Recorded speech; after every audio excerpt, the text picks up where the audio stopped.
महामानवाला विनम्र अभिवादन. 6 डिसेंबर महापरिनिर्वाण दिन. हा दिवस केवळ एका व्यक्तीचा स्मृती दिन नाही, तर हा दिवस आहे एका विचाराचा, एका संघर्षाचा आणि मानवी हक्कांच्या सन्मानाचा. आजच्या दिवशी भारतीय संविधानाचे शिल्पकार भारतरत्न डॉ. बाबासाहेब आंबेडकर यांनी जगाचा निरोप घेतला.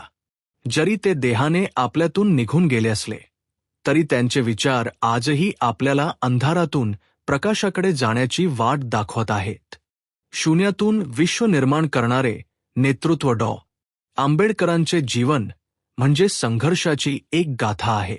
अत्यंत प्रतिकूल परिस्थितीत सामाजिक अवहेलना सहन करून त्यांनी शिक्षणाचे महत्त्व जगाला पटवून दिले.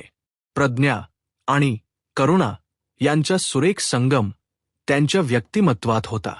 त्यांनी केवळ दलितांसाठीच नव्हे, तर स्त्रिया, कामगार आणि समाजातील प्रत्येक शोषित घटकासाठी लढा दिला. संविधानाचे शिल्पकार बाबासाहेबांनी देशाला भारतीय संविधान दिले, जे जगातील सर्वात श्रेष्ठ संविधानांपैकी एक आहे. त्यांनी या देशाला लोकशाही, समता, स्वातंत्र्य, बंधुता आणि न्याय यांसारखी शाश्वत मूल्ये दिली. आज आपण जो श्वास मोकळेपणाने घेत आहोत, जे अधिकार उपभोगत आहोत, त्याचे पूर्ण श्रेय डॉ. बाबासाहेबांच्या दूरदृष्टीला जाते. शिक्षण, प्रगतीचा मार्ग, शिका, संघटित व्हा आणि संघर्ष करा, हा त्यांचा मंत्र आजही तरुण पिढीसाठी दीपस्तंभासारखा आहे. शिक्षणाशिवाय तरणोपाय नाही, हे त्यांनी ओळखले होते. माणूस कितीही गरीब असो, पण जर त्याच्याकडे ज्ञान असेल, तर तो जगाला बदलू शकतो, हे त्यांनी स्वतःच्या उदाहरणाने सिद्ध केले. खरी आदरांजली काय?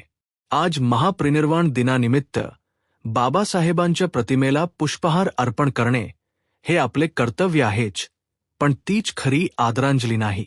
खरी आदरांजली तेव्हाच ठरेल जेव्हा आपण संविधानाचा आदर करू, समाजातील भेदाभेद विसरून माणुसकीने वागू, शिक्षणाची कास धरून स्वतःचा आणि समाजाचा विकास करू. निष्कर्ष डॉ. बाबासाहेब आंबेडकर हे केवळ एका समाजाचे नेते नव्हते, तर ते संपूर्ण विश्वाचे महामानव आहेत. त्यांच्या विचारांची ज्योत आपल्या मनात सतत तेवत ठेवणे हेच आपले परम कर्तव्य आहे.